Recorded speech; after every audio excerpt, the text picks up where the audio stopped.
So, hi everybody, this is Steve from Orlando Collector Deviants here at Jekyll Island Comic Con. I'm here with the man, the myth, the legend, Austin Janowsky. At least that's what he tells me. He's the man, the myth, the legend. No, it's 23 years of obscurity in the comic book industry. So, we've been following you for, about the last 3 years?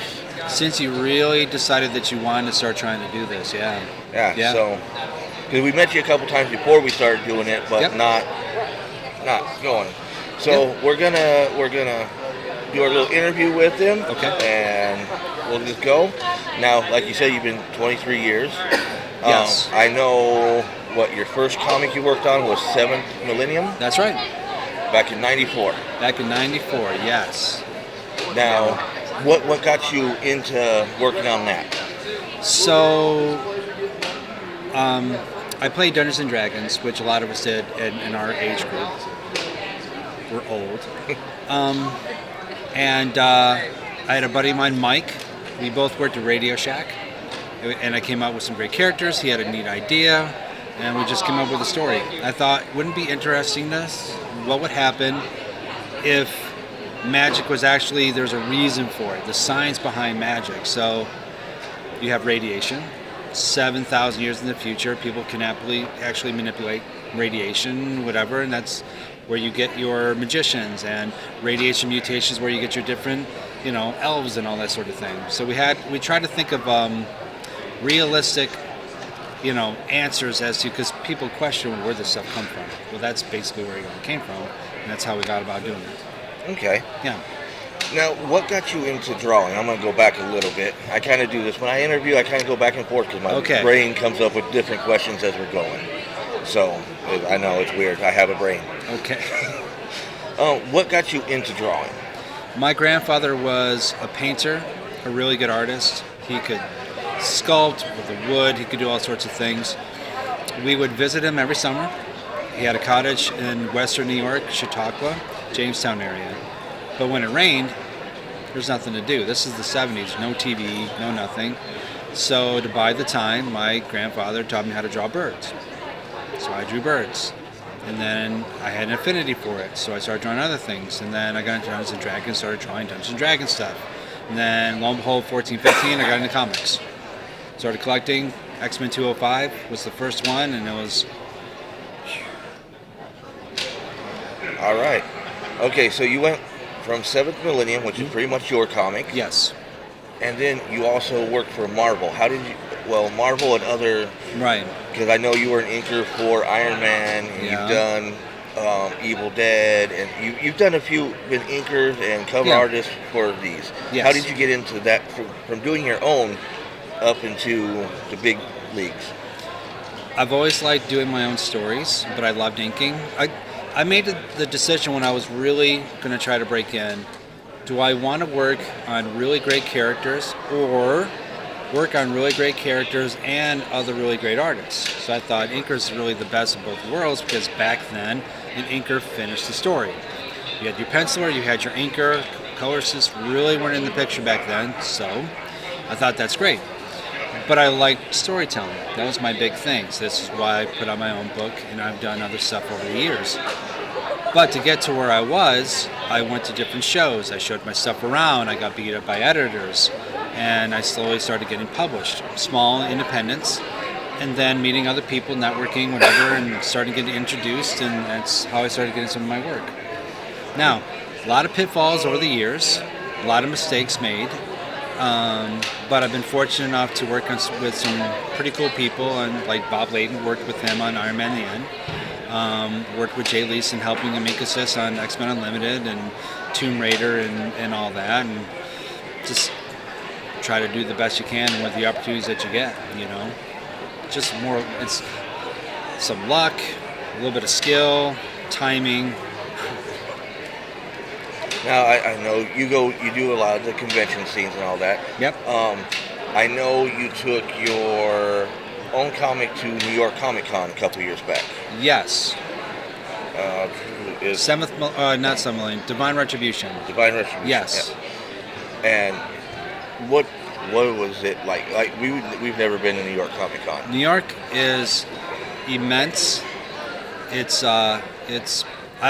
San Diego is the biggest. New York is really, really close.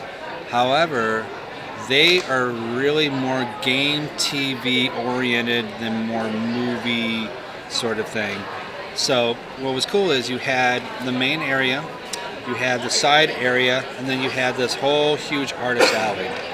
And it was awesome because you just had artists there. And everyone coming there was just for artists, and you would do sketching and prints and books and whatnot. So I took Divine, and it was great. I had a great response. I did a preview book, and people really loved it. I sold out.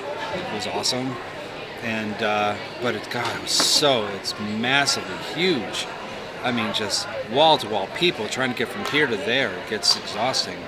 And see, I've heard from other comic book creators that New York is almost better than San Diego to share your book, and you get a better response than you do at San Diego.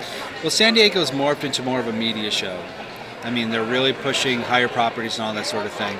Now, if you want to get your book maybe picked up by a movie imprint or a production company or whatever, personally I think that's really where you want to go. However, if you want to get to the masses of people and really get to more fan base, I think New York might be better. Okay, so that for everybody who out there thinking about doing their own comic or already have their own comic, that is some words to live by. And now you brought up like the movies and stuff with San Diego, which I found out that you've been dabbling in acting for a while over the years. Not only I thought it was just when you started Love Hate, but I found out you've actually been in some other stuff before that. Yeah, it's mostly my friends' films. Hey, you want to be a bodyguard? Sure. You want to be a ghost? Sure. And that was kind of fun. I honestly never really put a lot of stock into it. Okay, this is fun. But after my third one, someone said you seem to have a kind of a knack for it, some natural ability. Is this something you want to get into? And I'm like, yeah, this is pretty neat. What do I do? They go, you just need to audition. Okay. So I started finding auditions, and I went to auditions just to get experience. But I got roles. Cool. So I did roles, and then that led to getting a demo reel, which led to me getting an agent, and then I got another agent. So right now in Florida, I have 3. I just signed with one just about 2 weeks ago for the Miami market, and I've been in 2 Hollywood films. I'm in a TV show, and I'm now producing and another show, and I've done a few more films. It's just there's a ball just kind of rolling. I don't know what I'm doing, but hold on. So this is the stuff that I have actually either wrote, produced, or directed in so far. Love Hate's my first one, and then Midnight Stroll was the second one, and then Hide and Go Seek is my third, and Dawn of the Dead I'm acting in. I'm also doing executive producing stuff. So, super neat. So now I've seen Love Hate. Yes. I mean, I love it because we do the convention scene, and I see it all the time. Oh yeah. And it was funny seeing how you view it from this side of the table. Yeah, it's a satirical look at a disgruntled comic book person who just doesn't want to do any appearances anymore because of different people.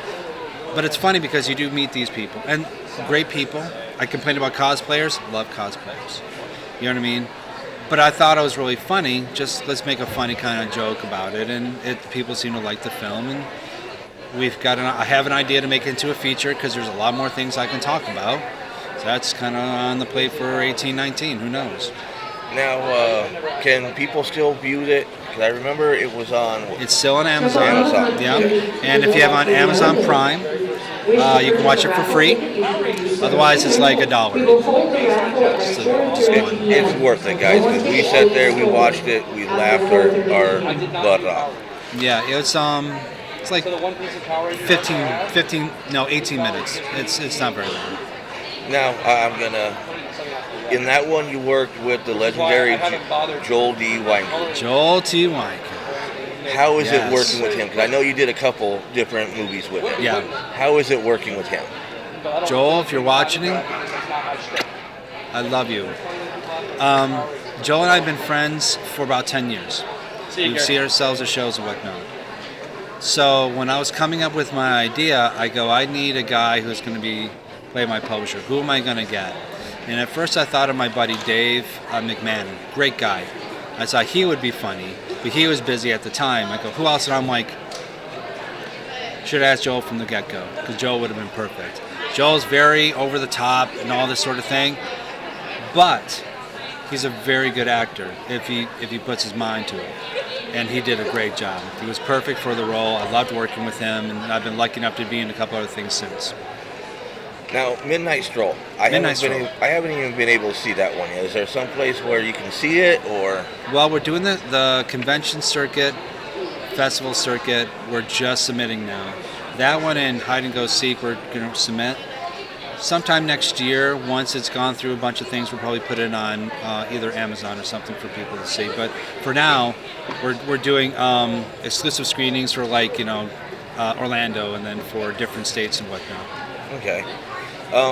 Now I've seen Dawn and the Dead. And the Dead. It's Yep. Dawn and the Dead, guys. Yep. I always kind of slip up on that. Everybody does. But Dawn and the Dead. It's planned words. Seen it a couple times. Yep. Seen it actually here today. Yep. Yeah, it's screened here. And we Jekyll. saw it. Where else did we see that? We saw it at Tampa MegaCon, right? Tampa MegaCon. Yeah, that's where it premiered. Yep. Yep. We were there. We were lucky enough to be there for that. Yep. Now this is just episode 1. It's the pilot. Yep. And how many do you see, like, for this first season? How many episodes do you see it going? So Rick Danford of Enigma Films, he's the showrunner. He's the one who's really behind all the writing. Glenn Register Senior and Glenn Register Jr. of Outcast, they're the ones who are doing all the crew and the film and whatnot. And I'm plugging. And then my company, Thin Sky, is doing the producing and whatnot. Now, we're shooting for 8 episodes, maybe 9, 8 episodes. We want to try to do between 10 and 20 minutes. It's a web series, but if we can make it into a TV series, hopefully that'll work. So, but for right now, it's 8. It could go more. I'm not 100% sure. Okay.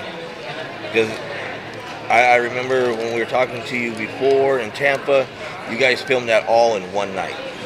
Yes, all in one night in a very, very, very, very, very hot warehouse, 100 and some odd degrees. Yeah, it was very intense, to say the least. So you should be filming it now while it's like 35 yeah, degrees. it'll be perfect now. And I'm like, yeah, it's fine. Blood splatter on me, it'd melt right off because of sweating. It would stay on the entire. I wouldn't have to only do it once instead of like 9 or 10. But see, it was actually cool because with the blood splatter, with it melting off, it actually looked really good. Yeah. As you guys can see, because I actually took a picture from the movie earlier with him covered in the blood. Oh yeah. So it's on our Facebook, Instagram, all that. Mm-hmm. So, let's see. Now I kind of veer off from everybody saying you've been on the convention scene for a long time. Yes. Not a long time. I'm like not trying to show our age and all that. But what is the funniest thing you've seen at any of these conventions? Oh my God. Funniest thing?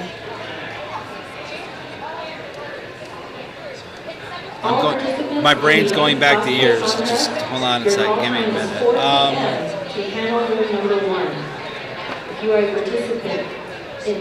There's just been. It's hard to pick just one. You know what I mean? Oh yeah. Hanging out with Ten Raimi, and then us wandering around, taking selfies to different people who didn't know who he was until they found out who he was, and then he had already been gone. They were chasing after him. That was funny. Be with my friend Jeff with Brutus the Barber Beefcake and Greg Hart, and jumping in a cab and going down to Greenwich Village to go get a beer, and it was actually a gay bar. They were uncomfortable. That was funny. Let's see. A Deadpool taking on a Tinkerbell and Tinkerbell winning easily. That was funny. Yeah. Yeah, you got. Oh, I got. There's just so many. Now I would have loved to see the Deadpool Tinkerbell thing. Oh, it's so funny. She just like ninja, like she didn't really hit him, but she like did a whole ninja kata thing. He just kind of like dropped his sword and walked. It was hilarious. That was funny as heck. Okay, is there anything else you'd like to tell anybody? Let's see. 2018 is going to be great. Tin Sky is my company. Tin Sky Media is the film. Tin Sky Comics is my Divine Retribution, my Sailing the Snowman. Plus, we're hopefully going to be doing 2 feature films.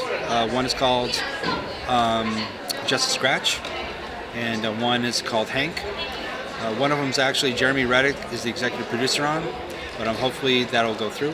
Who knows? But we also have a web series called Repo Decimal System, which is going to be super funny. If you like Reno 911 and like Dog the Bounty Hunter, we're shooting that.